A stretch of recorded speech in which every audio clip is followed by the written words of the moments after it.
وبعدين في ولد يمنا صديقي يشتغل بميكانيكي، هذا ابو رزاق جاب سياره صلح لي اياها.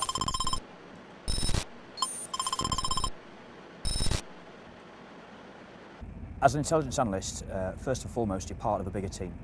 You're there to provide that research, to dig out those facts and those little nuggets of information that are essential for people to conduct operations.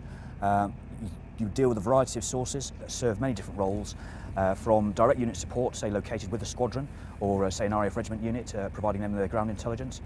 We can also be involved with other agencies, such as signals agencies or imagery agencies. If you need the information very quickly, is possibly sending up an individual with a handheld camera in a helicopter could take the pictures or the imagery that you require to satisfy that task. They can land back on very quickly, get that imagery, which is usually in a digital form, analysed very quickly. An image analyst will receive the raw imagery information. He'll look for, say, certain indicators or the way that, say, an IED is dug into the side of a road, and he will scan the imagery for those telltale kind of signs.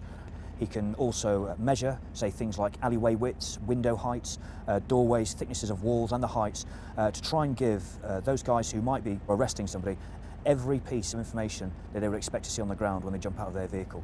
If a vehicle can get down a certain roadway, if a helicopter can land in a certain location, as well as if you talk about, say, the thickness of walls and gates, people might have to breach a hole in that wall. They'll understand roughly how much explosives they might need based on the thickness of the wall that the imagery analyst has told them.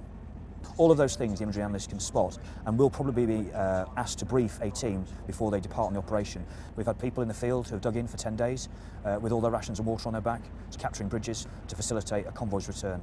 Intelligence analysts will find themselves carrying that rifle with a lot more than 30 rounds and a radio and possibly a downlink laptop on their back, supporting troops on the ground.